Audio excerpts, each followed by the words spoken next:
Welcome back to American Psyop, a podcast miniseries in 9 parts. I'm Emily Bix, continuing my conversation with Wesley Clark Jr. and our attempt to figure out what happened to him. So, welcome back to this strange journey that brought me to a place I didn't understand. So, that thing about my Australian friend coming back from Macau, I look at that with new eyes, like 15 or 20 years later, and looking at it now, it feels like a blackmail operation. Like, how many other people who sold their tech companies get taken to Macau and put in compromising situations? For sure. And looking back on meeting Ghislaine, when you saw that blow up in the news, I thought, thank God they never called me back. So as we go through this story, because it's so complicated, we are kind of breaking it up. Last week, we talked about how you were a ripe target for operations based on the fact that your dad was a high-profile general who had gone toe-to-toe with the Russians and outplayed them, possibly leaving them wanting payback. Today, we're going to focus mainly on your film career. After you left the military, this is when you believe you started getting targeted by both state-run operations and by self-interested individuals. Is there something about the film industry that makes it especially susceptible to operations and grifters? Well, absolutely. First, it's international. So money moves between countries. If you were trying to put people into a country, a film would be a great way to do it. It would be a great way to have cover. But also, most films lose money. So any business that loses a lot of money is a great target for money laundering. When you put together grifters, spies, and movie producers, the differences between them are rather minor. And it sounds like all of this somehow leads to the 2016 Standing Rock oil pipeline protests. I mean, when I look back on my life, I'm like, all these things brought me here. But I actually think it's all tied together. Last week, we ended in 2004 when your dad's run for office ended. Today, we're going to step back and focus on your life starting in 1996, right after you left the military. We are starting after the genocide in Bosnia by Serbian troops, which ended when your dad negotiated for peace while serving as a top presidential military advisor. So I got out of the Army in 96, loaded up the car, drove out to Los Angeles. I PA'd for like 6 months, and I thought, do I want to do this for the rest of my life? So I sent out applications all over town, and I got a call back from Jersey Films. This woman is like, so you're in the Army, huh? And I'm like, yeah. She goes, can you put up with a lot of bullshit? I said, yes. And I got hired.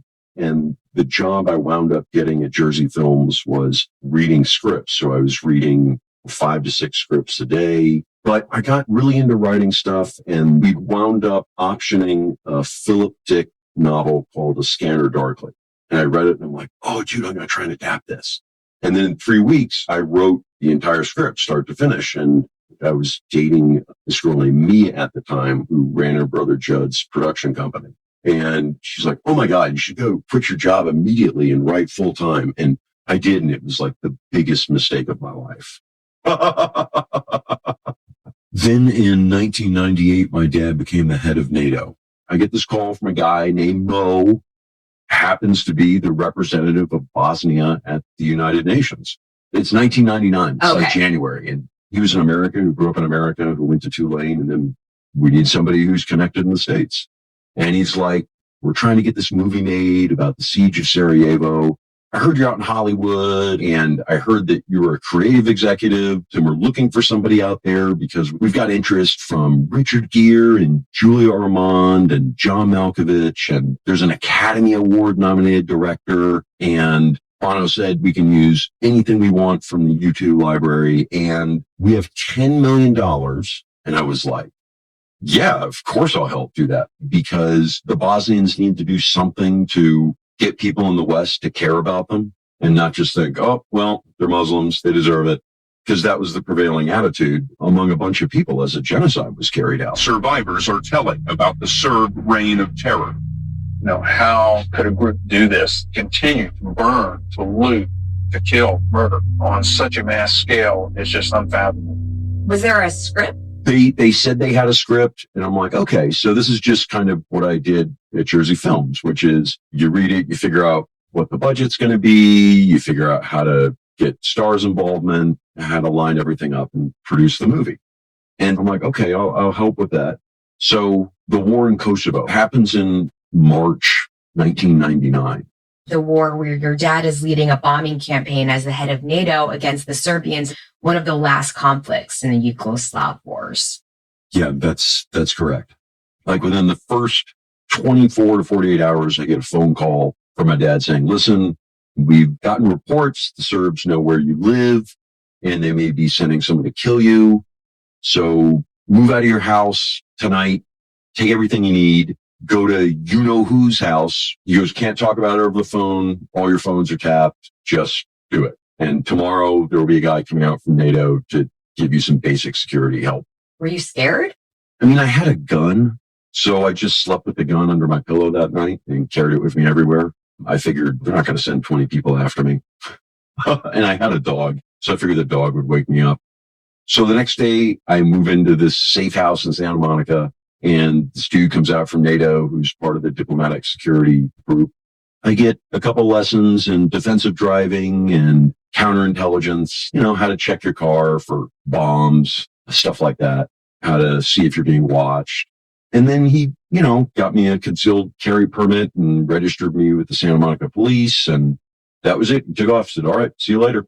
And during this time, everything had still been progressing with the movie.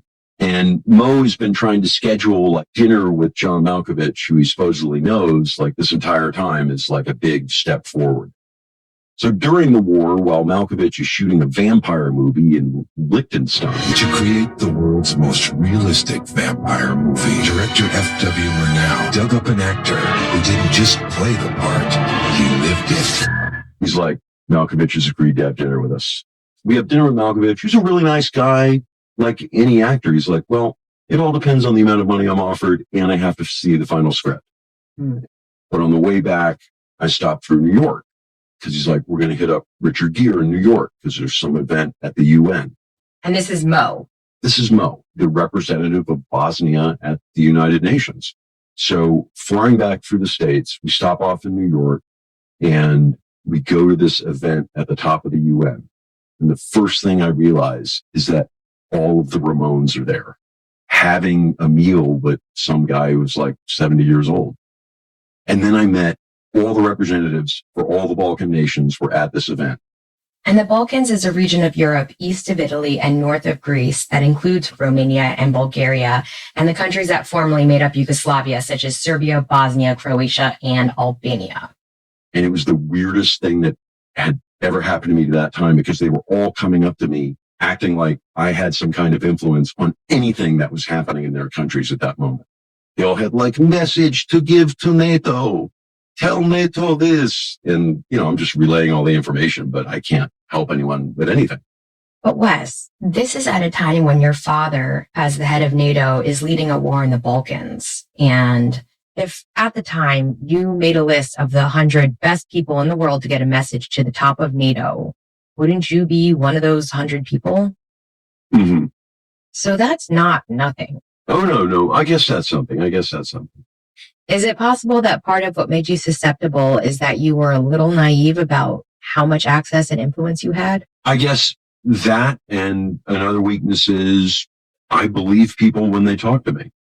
Was Richard Gere there? Richard Gere was there. He goes, sounds interesting. We'll have to wait for an offer. And of course, we'll have to read the script. Good luck. It was here's a sentence and a half that I just totally wasted that trip. So looking back, do you think that the motivation in bringing you to that event was to introduce you to Richard Gere or for Mo to elevate his profile by showing the leaders of the Balkan countries that he had access to the guys running a war there? Well, it definitely wasn't to introduce me to Richard Gere. No pretty woman?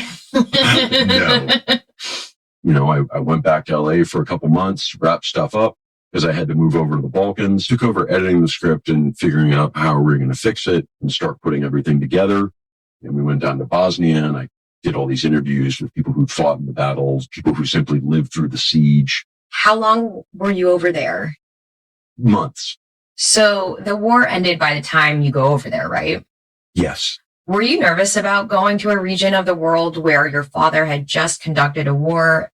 Not really. Should you have been more nervous? Yes. And what were you working on? Well, I was working on the script. Got it. Okay. And it turns out the Academy Award nominated director was this guy named Veljko Balajic. And Balajic was nominated for the 1967 movie Bitka na Neretva, like a Yugoslav partisan movie starring Orson Welles and Yul Brynner. We attack. That's checkmate politics. Right, Commander. And when you watch it, you're like, no, look, it's the little Yugoslav movie that could, but it wasn't great. It was like, oh, shoot, this guy hasn't made a movie in a while. And he hadn't completed his last 2 films. And I'm like, how am I going to get a bond? And then Mo tells me, listen, we're going to have this big lunch with Veljko, the Academy Award nominated director. And we're meeting up at this place called Stone, which is supposedly the oldest restaurant in the Adriatic. And he goes, listen, we brought you on because they've already spent $3 million of the budget. I'm like, what? First of all, I'm not being paid for anything I'm doing, but what do you spend $3 million on before you have a script? He's like, well, they were using it to fly around the world and stay in hotels and interview art directors and fly costume people over from Italy. And I'm like, holy shit. And they're like, so really what we brought you on to do was fire the director, Veljko. I'm like, what? He goes, look, man, Veljko could have any of us killed. Like the guy who used to make partisan movies for Tito, and he's ruthless. And no one's going to kill you because your dad is like the head of NATO. And I was like, holy shit. And Tito was the post-World War II communist leader of Yugoslavia. Yes, correct. So I fired Veljko, and he's like 90-something years old, popping heart pills. And he's like, Clark, you're nothing. I make partisan movies with Tito. You're not even a little shit. And he walks off. Not really fast, because, he's like 90.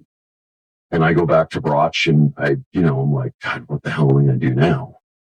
And then I get a call from my dad. He says, you need to get a car and go to Sarajevo right now. I'm like, what? He's like, can't talk about it. Get a car, go to Sarajevo right now. And Sarajevo is the capital of Bosnia. Correct.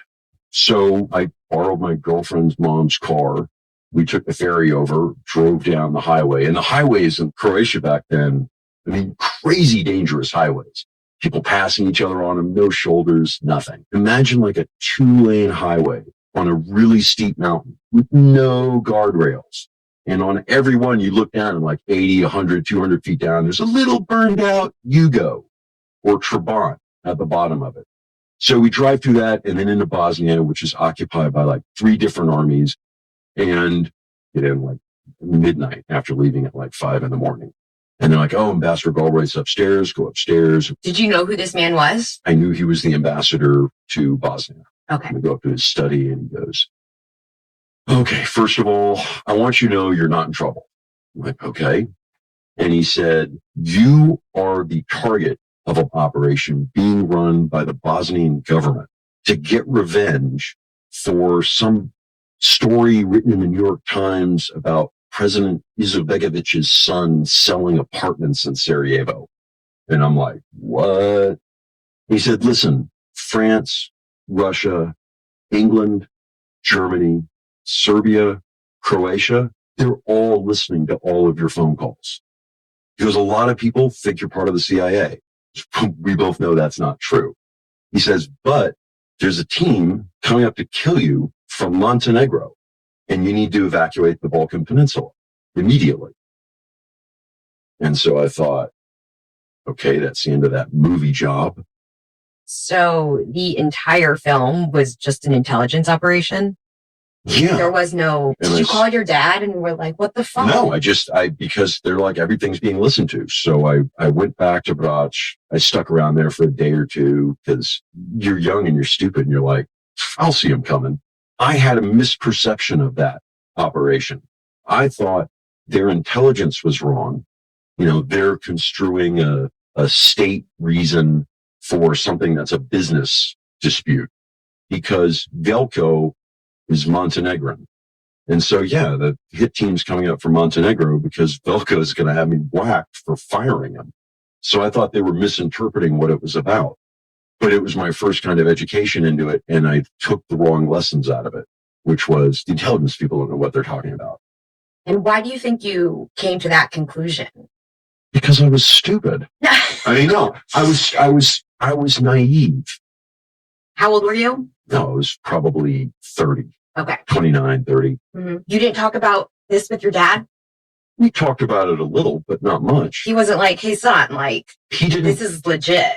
Well, he said, it's legit that you're about to get killed, but he doesn't know legit as to what the purpose is, because as you get deeper and deeper into these things, the reasoning behind it or who's actually behind it all becomes kind of opaque. You can't see it. That's why they're all successfully run operations. Okay, so speaking of opaque, now I'm going to talk about Dave, a friend of mine. We were close in the late 90s and into the beginning of the century, and I felt like he had something to do with Standing Rock. The things they kind of knew about me to manipulate me felt like they were scripted out by someone who knew me, someone who knew the kind of story I would jump into and that I wouldn't be able to resist getting involved. So when I worked at Jersey Films, this guy came in, Dave, who'd been an enlisted guy on submarines. He had gotten out of the Navy and lived in LA and seemed like a good dude. And because I didn't know that many veterans out here that were in the business. And we'd have these long conversations about geopolitics and strategy and the economy and the direction things are going in. And he'd written the script. I'm like, oh, it's a pretty good script. And I talked Jersey Films executives into hiring Dave. And as we remained friends, he became a lot closer friends when stuff in Kosovo started to heat up. He came over there and visited and went with us to Sarajevo and checked it out and had come by the house in Belgium. But his movie Training Day had finally gotten set up around that time. So boom, his career took off. The only thing more dangerous than the line being crossed Today's a training day, Officer Lloyd. You think you can handle it?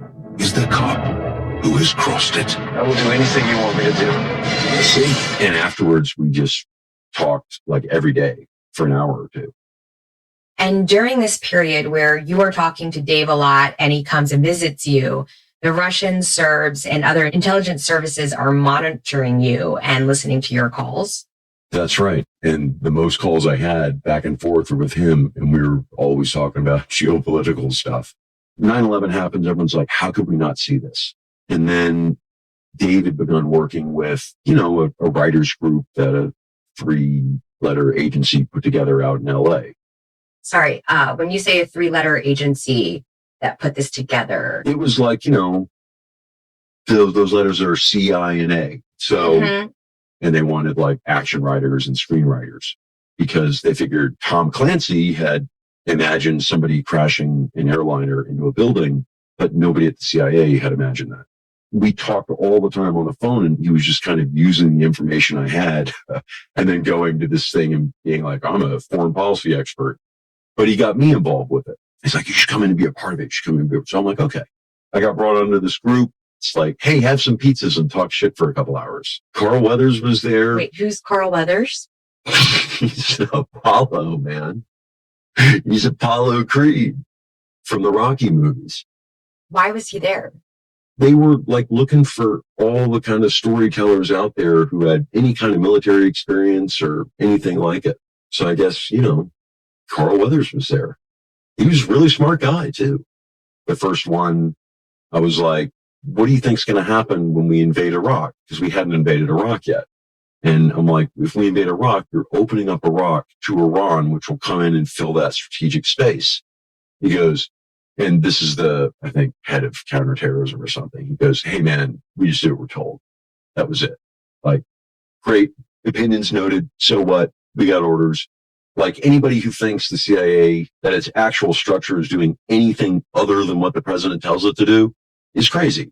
I mean, they operate off the agenda the president gives them. The president was like, we are invading Iraq. They're like, okay, we're going to invade Iraq. Now we have to figure out how do we deal with the terrorism that comes out of that. So let's get a bunch of screenwriters together. So let's get a bunch of screenwriters together and figure out what kind of dangerous things could be dreamed up that we should plan for that we have no idea about right now. But it was the idea that if you heard things on right-wing fear sites like terrorists are planning this, it's like, maybe terrorists aren't planning that.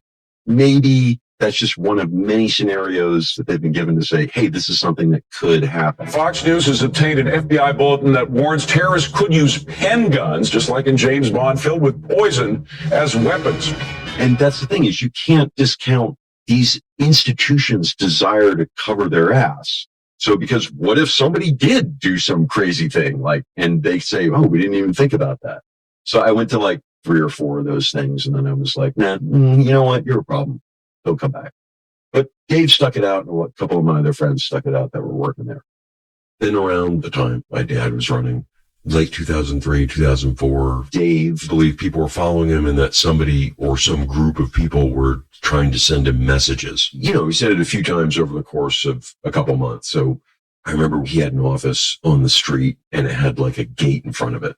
And we were coming back from lunch and there was like a little action figure, like I think a Batman or something, halfway in the alcove behind the gate. And he's like, did you see that when you got here earlier? Someone's been fucking with me. Someone put that here as a message. I wrote it off at the time, like maybe smoke a little bit less pot. But when I look back on it, I mean, if someone was in my communications, they knew he was working with American National Security. They would have picked up everything. David and I had signed on to do a remake of an old noir movie called Crime Wave at Warner Brothers. I was going to write it. He was going to direct it. I wrote it and went into the studio and got fired from it. Which was strange because I'd done everything they'd asked for and Dave said he had my back. And I didn't hear from him again for a couple of weeks. And he calls me up. He goes, I found out something about my dad. You got to come with me. His dad died when he was really young. I remember him telling me he found his father after he committed suicide. I think he was like 4 or 5. He was convinced his dad was involved in something to do with nuclear weapons technology and was like killed in some kind of conspiracy. So he'd also be an ideal target because of early childhood trauma. You know, that line between victim and perpetrator gets blurred. And we went up to like the Cascade Mountains to meet some guy who knew his dad. And he was like, no, dude, your dad suffered from depression. So there was no like plot. And on the way up, you know, we were talking and he's like, there's a plan to take down the United States. So I'm like, okay, whatever. He goes, no, really. What year is it? This is like 2005, 2006. Okay. It was a game for like FBI and DEA to practice for like a takedown of the United States. This is based off all the stuff we chit chat about on the phone. Because remember, he stayed on doing scenarios and stuff for people. I didn't. I see. So Dave had been given an assignment to write a scenario of how the United States democracy could be taken down and assess its vulnerabilities. That's right. So it was a mixed attack. The Russians would take down the electrical and communication grids, while homegrown neo-Nazis would carry out attacks on things like pipelines, maybe a nuclear station, maybe set a couple bombs off in cities. And then how would they stop that was the whole purpose of the game, because we're writers. So when you get a project, you're like, how would this happen? How would this happen? How would we put this together? And this is a few years after you left the group. Do you know if he was still working with the CIA or was he doing this for someone else? That one, I think, was a joint operation with the FBI and DEA. So at the very least, Dave wasn't just advising the CIA, but also acting as a consultant for multiple law enforcement and intelligence agencies. I believe so. Was he getting paid? He was getting paid at some point. And like a week later, he calls me up and he's like, dude, you've been blacklisted. Like for screwing up the script. You've been blacklisted from Warner Brothers. You've been blacklisted from all these places. I'm like, what? So this is the film you and Dave are supposed to work on together. You're writing, he's directing. You guys work on the script together, submit it. Right after it's submitted, you guys talk about the assignment he got to write a war game exercise about the destruction of American democracy. Then right after that, he tells you based on the script you guys submitted, not only have you been fired from the project, but you've been blacklisted from every studio as a result. Correct. And that was the end of my writing career. Fast forward like 2010, 10, I'm getting divorced. I haven't spoken to Dave in like 5 or 6 years. I was moving out all my stuff from the house as I got separated. And I was like, oh, what can I save? What can I throw away? And I had this stack of scripts. And I was like, oh, this is the copy they gave me at the meeting. When you go into the script meeting, they always give you a copy of the script. This is a script that you and Dave submitted, which got you fired and blacklisted. That's right. And I'm reading it and I'm like, wow, I didn't write like 10 or 11 pages of this, 15 pages of this. Like, what is this script? I couldn't swear to it, but the only answer I could think of was he rewrote the script himself, sent it in saying it was me, and I got fired. So Later, that's why you got totally- fired from... Yeah, that was the script they'd read, and that was it. That was the end of my career, which I didn't realize till like 5 or 6 years later. So when you were at the meeting, you weren't flipping through the script. No, he totally smoked me out right before the meeting. He's like, don't worry, dude. I'm a big shot. I'm a director. It was like a full setup, like start to finish. I'm like, am I imagining this happen? I called him up. I'm like, hey, I'm going through a divorce. I wanted to talk to you about some stuff. And he's like, yeah, sure. And his career had really taken off by that point. And he took me out to lunch and he showed me the plan again. He had all the art up for the war tank movie he was going to make. And he admitted that he'd gotten really drunk one night and sabotaged the script to get me fired. And he said, listen, man, there's only like 5 or 6 action writing jobs a year. The less people to compete against, the better. That's business, homie. I'll pay for your lunch. That was it. Man, Yeah. I felt like such a chump. did you guys ever speak again? Yeah. Really? But not for several years. He came back into my life after Standing Rock, and the way it came about and other pieces it ties into led me to believe that he had something to do with the operations. What did 'Cause your wife think of him and other friends? she hated him. She was like, nope, goodbye. So my writing career is over. I wrote it off at the time. I was like, I'm doing something else. Fuck Hollywood. I'm going to like do renewable energy and I'm going to try and save the planet. Because I was still obsessed when I went home to visit my dad in NATO, and this was 2000. And he said, we got this briefing that civilization was going to end in 2030 because of climate change. So it's a very real thing. And it feels like the end of the world, and we're all just watching it happen and we don't know how to stop it. I mean, that's what I wanted him to address when he ran for office, and he barely talked about it. And then I was like, well, we'll see if the market can solve this problem.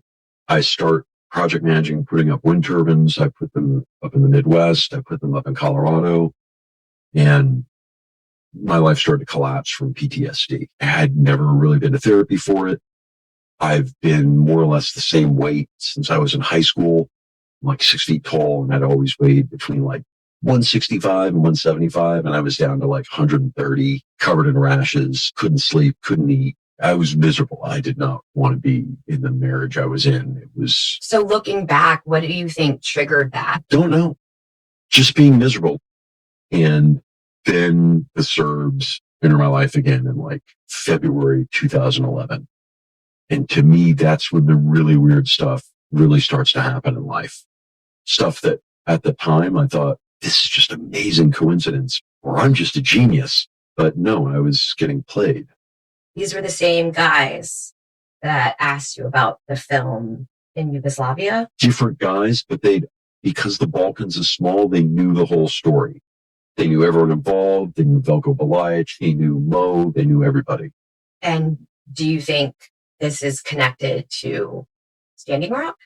Absolutely. And they approach you while you're... Like, right as I'm able to hold a conversation without going, dude, what's wrong with that guy? And it's this really wealthy ex-Yugoslav banker, Milan, who is a partner at the time in the largest private equity fund in the world. So he had maybe a couple $100 million, and he'd invested in the King's Speech, and he wanted to put money into movies. And he had an offer, and he had somebody he wanted me to meet. Ultimately, he put me in touch with this guy named Miško, who was a Serbian film producer. I'm hired by Miško.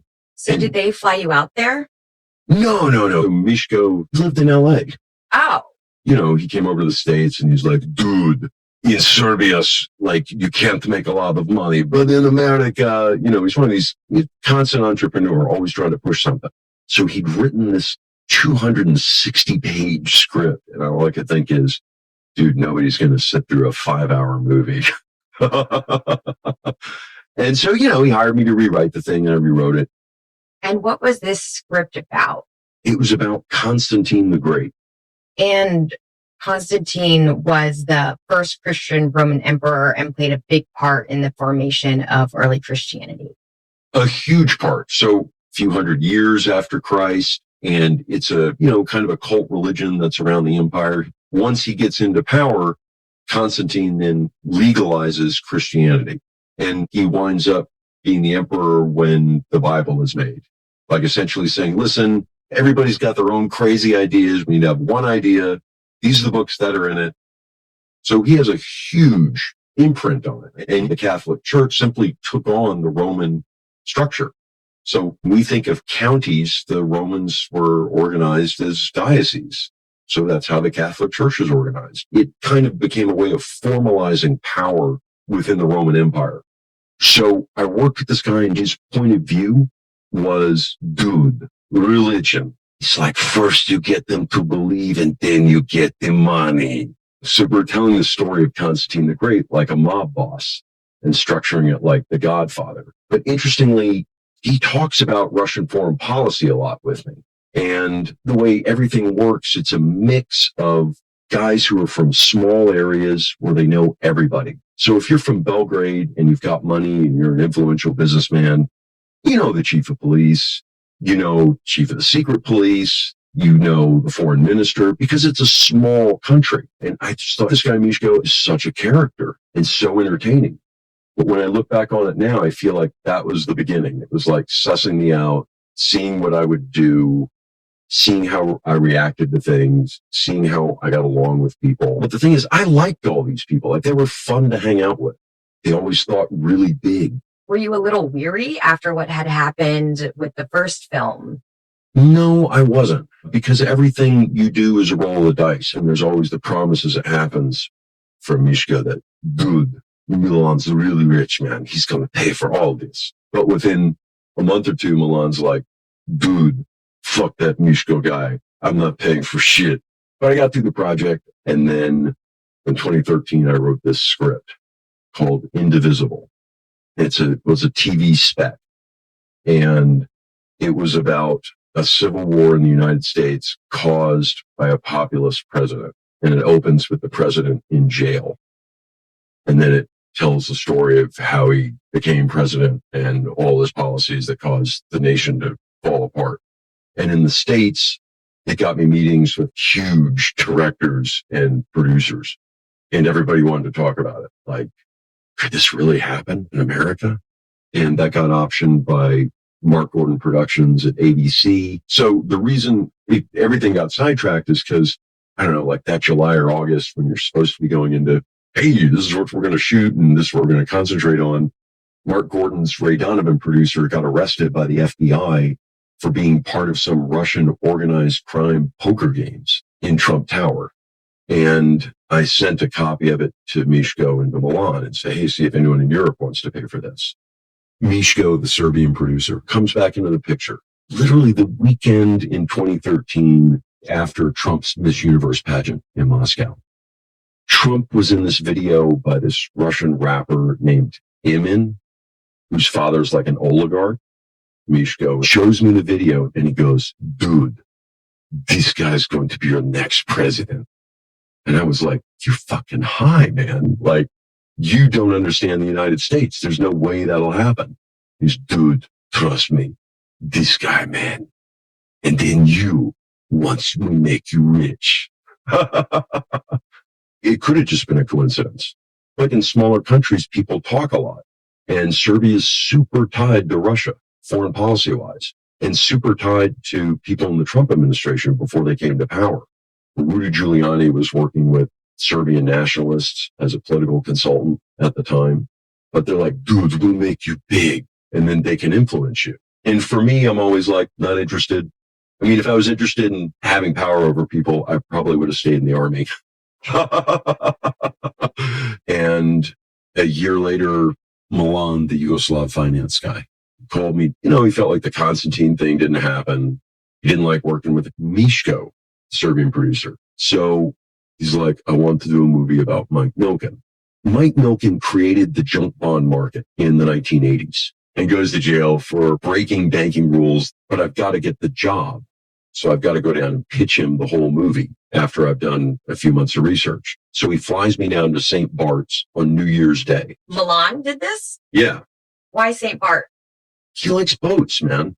All these guys like boats. So he says, join me in St. Bart's. Yes, like I'll fly you down. You can stay on my boat. He had this British couple. They were probably in their early 20s that were the crew of the boat. But we would sail at night from St. Bart's to St. Kitts. And then we just sat in port because the weather kind of sucked for like 4 or 5 days as I pitched him piece by piece, the movie and how the movie would work. But we spent most of our time talking about geopolitics and what was going on in the United States. And so we talked a lot about Russia and the banking system in Russia. And this is in like 2014, probably 11 months after Ukraine got invaded, and how fragile the American political system was and how everything could come apart and how the security apparatus and the right wing planned to kind of take over the country. So this is conversation topics that are peripherally important to the script. Yeah, to the other script, the Civil War script caused by a populist president, not about the Milken script. Right. And there's this huge yacht, like 200 yards away, like direct angle from us. There's nothing between us and this gigantic yacht. And he's like, do you see that yacht there? That is Roman Abramovich's yacht. Can you tell our audience who Roman Abramovich is? Abramovich is a Russian oligarch and one of Putin's people, one of the richest men in the world, who's got the most expensive yacht in the world. How big is it? The one I saw was fucking ginormous. I mean, it had like what looked like multiple helicopter pads. It was carrying a mini yacht on the yacht.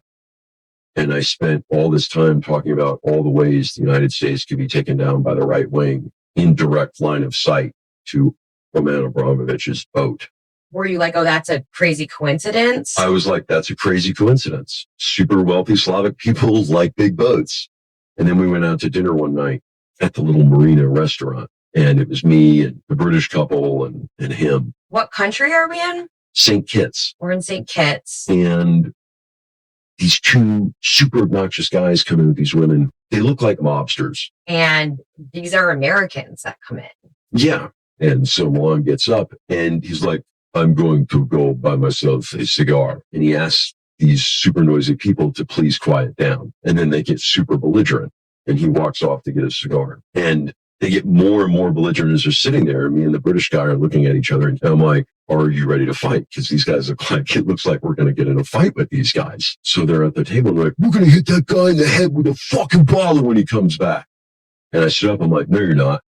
And boom, they get up. And then the British guy gets up.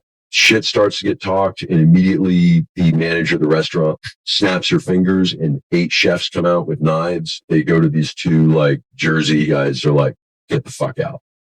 And then Milan strolls back in right after that happens. And still, I was not like, that was a setup.